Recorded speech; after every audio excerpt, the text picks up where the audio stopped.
வெளுத்து வாங்கும் மழையால் தத்தளிக்கும் தென் மாவட்டங்கள். நெல்லை, தூத்துக்குடி, தென்காசி, கன்னியாகுமரி வெள்ளக்காடாக காட்சி.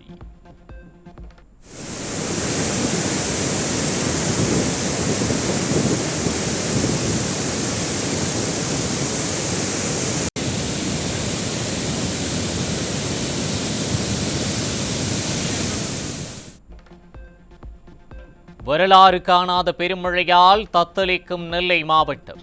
தாமிரபரணி ஆற்றில் கரை புரண்டு ஓடும் வெள்ளம்.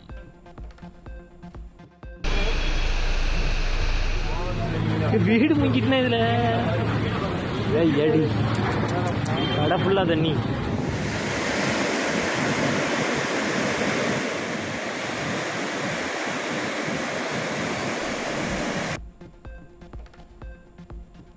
பெருமழையால் கடல் போல் காட்சியளிக்கும் நெல்லை சாலைகள்.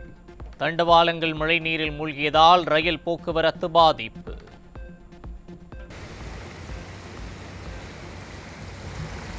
எப்படி கிடப்பாரு தண்ணி? பாருங்க தண்ணி எப்படி கிடக்குன்னு. ஐயா, நெல்லை சந்திப்பு மற்றும் முக்கிய சாலைகள் கடல் போல் காட்சி. கடைகள், வாகனங்கள் அனைத்தும் வெள்ளத்தில் மூழ்கின.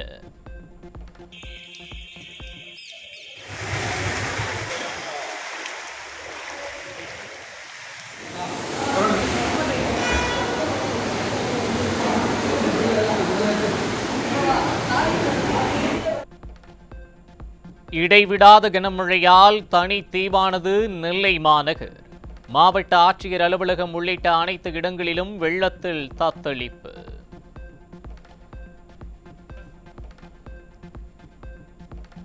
தூத்துக்குடி மாவட்டம் ஸ்ரீவைகுண்டத்தில் 61 சென்டிமீட்டர் அதிகனமழை பதிவாகியுள்ளது. சாத்தான்குளம், கோவில்பட்டியில் தலா 45 சென்டிமீட்டர் மழை பதிவாகியுள்ளதாக வானிலை ஆய்வு மையம் தகவல்.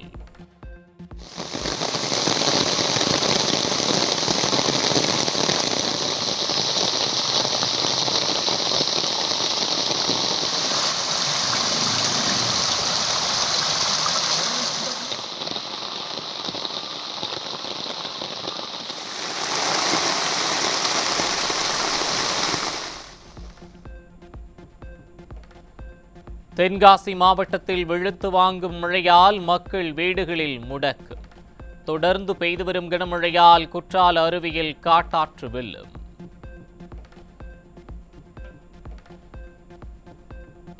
கன்னியாகுமரி மாவட்டத்தில் வெளுத்து வாங்கும் கனமழையால் ஆறுகளில் வெள்ளப்பெருக்கு. சாலைகள் துண்டிப்பு, வீடுகளை வெள்ளம் சூழ்ந்ததால் மக்கள் கடும் அவதி. பெருமழையால் நெல்லை, தூத்துக்குடி, தென்காசி, கன்னியாகுமரி மாவட்டங்கள் தத்தளிக்கின்றன. பாதிக்கப்பட்ட மாவட்டங்களுக்கு தேசிய பேரிடர் மீட்புக் குழு விரைந்த நிலையில் மாநில பேரிடர் மீட்புக் குழு தூங்குகிறதா என மக்கள் கேள்வி.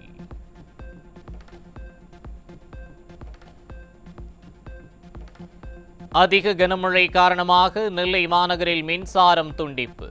குடிநீர், பால் உள்ளிட்ட அத்தியாவசிய பொருட்களுக்கு தட்டுப்பாடு ஏற்படும் அபாயம்.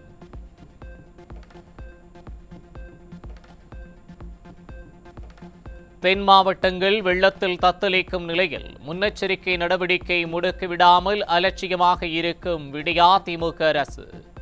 சென்னை வெள்ள பாதிப்பிலிருந்து பாடம் கற்றும் மெத்தனம் காட்டுவது ஏன் என மக்கள் கேள்வி. பெருமழையால் நெல்லை தத்தளிக்கும் நிலையில் உதவிகள் கிடைக்காமல் மக்கள் பரிதவிப்பு. நிவாரணப் பணிகளை மேற்கொள்ள வேண்டிய நெல்லை திமுக மேயர் சரவணன் சேலம் திமுக இளைஞரணி மாநாட்டில் பிஸியாக இருப்பதாக மக்கள் அதிருப்தி. தொடர் கனமழை காரணமாக நெல்லை, தூத்துக்குடி, தென்காசி, கன்னியாகுமரி மாவட்டங்களுக்கு பொது விடுமுறை அறிவிப்பு. விடியா அரசு காலதாமதமாக விடுமுறை அறிவிப்பதையே வாடிக்கையாக கொண்டிருப்பதாக மக்கள் விமர்சனம். கனமழையால் நெல்லை மனோன்மணியம் சுந்தரனார் பல்கலைக்கழகம் மற்றும் 4 மாவட்டங்களில் நடைபெறவிருந்த அண்ணா பல்கலைக்கழக தேர்வுகள் ஒத்திவைப்பு. தேர்வுக்கான தேதி பின்னர் அறிவிக்கப்படும் என தெரிவிப்பு. பெருமழையால் தூத்துக்குடி, நெல்லை, கன்னியாகுமரிக்கு செல்லும் ரயில்கள் ரத்து. ஏற்கனவே சென்ற ரயில்களும் ஆங்காங்கே நடுவழியில் நிறுத்தப்பட்டதால் பயணிகள் அவதி. தொடர் கனமழை காரணமாக கடுமையாக பாதிக்கப்பட்டுள்ள தென் மாவட்ட மக்கள் அனைவரும் பாதுகாப்பாக இருக்குமாறு கழக பொதுச் செயலாளர் எடப்பாடி கே பழனிசாமி தனது ட்விட்டர் பக்கத்தில் அறிவுறுத்தல். தங்கள் சுய பாதுகாப்பை உறுதி செய்து கொண்டு கழகத்தின் சார்பில் உரிய பணிகளை மேற்கொள்ளுமாறு அந்தந்த மாவட்ட கழக நிர்வாகிகள் தொண்டர்களுக்கு அறிவுரை. கழக துணை பொதுச் செயலாளர் KP முனுசாமியின் தந்தை பூங்காவன கவுண்டர் உடல்நலக்குறைவால் மறைவு. கழக பொதுச் செயலாளர் எடப்பாடி கே பழனிசாமி இரங்கல். கோவை மாநகராட்சி 71வது வார்டிற்கான பூத் கமிட்டி பொறுப்பாளர்கள் மற்றும் நிர்வாகிகளுக்கான ஆலோசனை கூட்டம். முன்னாள் அமைச்சரும் கழக தலைமை நிலைய செயலாளருமான SP வேலுமணி தலைமையில் ஆலோசனை.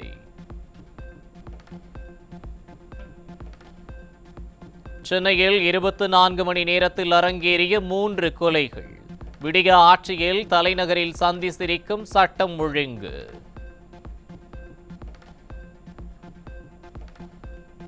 தஞ்சையில் கோயில் கதவை உடைத்து கொள்ளையடித்து 12 ஐம்பொன் சிலைகளை குளத்தில் வீசிச் சென்ற கொள்ளையர்கள். விடிய ஆட்சியில் உரிய பாதுகாப்பு ஏற்பாடுகளை செய்யாமல் அறநிலையத்துறை அசமந்த துறையாக மாறிவிட்டதாக மக்கள் வேதனை. இலாக்கா இல்லாத அமைச்சரான செந்தில் பாலாஜிக்கு மக்கள் வரிப்பணத்தில் செய்யப்படும் செலவு குறித்து கேள்விகளை அடுக்கிய பத்திரிகையாளர்கள். கேள்விக்கு பதிலளிக்க முடியாமல் விடிய அமைச்சர் சேகர்பாபு தலைதெறிக்க ஓட்டம்.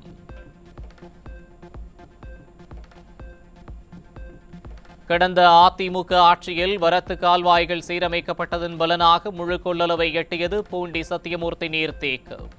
முன்னெச்சரிக்கை நடவடிக்கையாக 1000 கன அடி நீர் உபரி நீர் வெளியேற்று.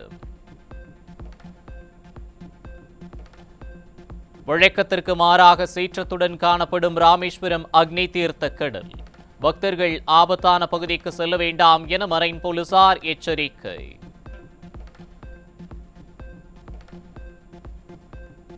தேர்தல் வாக்குறுதியை நிறைவேற்றாத விடிய அரசை கண்டித்து ஜனவரி 19, 28 தேதிகளிலும் பிப்ரவரி 5, 10 ஆகிய தேதிகளிலும் வேலை நிறுத்த போராட்டம் அறிவிப்பு. பல்வேறு துறைகளைச் சேர்ந்த அரசு ஊழியர்களின் அடுத்தடுத்த போராட்ட அறிவிப்புகளால் செய்வதறியாது திகைத்து நிற்கும் விடியா அரசு. ஈரோடு மாவட்டம் பவானி அருகே டாஸ்மாக் கடையை அகற்றக்கோரி கிராம மக்கள் சாலை மறியல். முள்வேலி தடுப்பு அமைத்து போராட்டத்தில் ஈடுபட்டதால் பரபரப்பு. கேரளாவில் உருமாறிய கொரோனா வைரஸால் பாதிக்கப்படுவோரின் எண்ணிக்கை தொடர்ந்து அதிகரிப்பு. எந்தவித பரிசோதனைகளும் இன்றி கேரள வாகனங்களை தமிழக எல்லைக்குள் அனுமதித்து வரும் விடியா அரசால் மக்களிடையே கொரோனா நோய் தொற்று அச்சம்.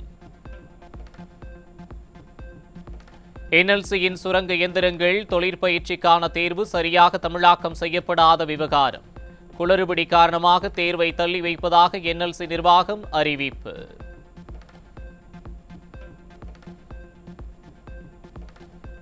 கிருஷ்ணகிரி மாவட்டம் ஊத்தங்கரை அருகே தனியார் பள்ளி பேருந்து வயலில் கவிழ்ந்து விபத்து. விபத்தில் சுமார் 25க்கும் மேற்பட்ட மாணவ மாணவிகள் சிறு காயங்களுடன் உயிர் தப்பினர். தேனி அருகே சபரிமலை சென்று திரும்பிய கார் சாலை ஓர தடுப்பு சுவரில் மோதி விபத்து. காரில் பயணித்த தெலங்கானா மாநிலத்தைச் சேர்ந்த 3 ஐயப்ப பக்தர்கள் பலி. சேலம் மாவட்டம் ஏற்காட்டில் ரங்கராட்டினத்தில் இருந்து தவறி விழுந்து சுற்றுலா பயணி உயிரிழப்பு. அதிர்ச்சியூட்டும் விபத்து காட்சிகள் வெளியாகி பரபரப்பு.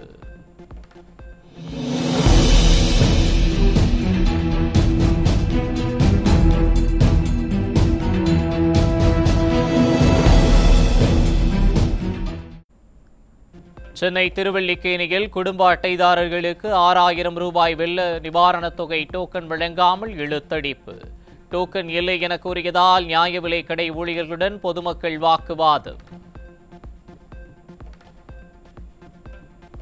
செங்கல்பட்டு மாவட்டம் மதுராந்தகம் அருகே வீட்டில் தனியாக இருந்த மூதாட்டியை தாக்கி 25 சவரன் நகை கொள்ளை.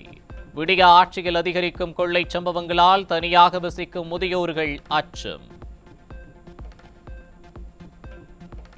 மன்னார்குடி அருகே மத்திய அரசு வேலை வாங்கித் தருவதாக கூறி 26 லட்சம் ரூபாய் மோசடி. பலரிடம் மோசடியில் ஈடுபட்ட முன்னாள் ராணுவ வீரர் மற்றும் அவரது மகன் கைது செய்து சிறையில் அடைப்பு. போடிமெட்டு மலைச்சாலையில் ஏற்பட்ட திடீர் மண் சரிவால் வாகனங்கள் குறுகலான பாதையில் ஆபத்தாக பயணிக்கும் நிலை. விபரீதம் ஏற்படும் முன்பு விடியாதிமுக அரசு நடவடிக்கை எடுக்க வாகன ஓட்டிகள் வலியுறுத்தல்.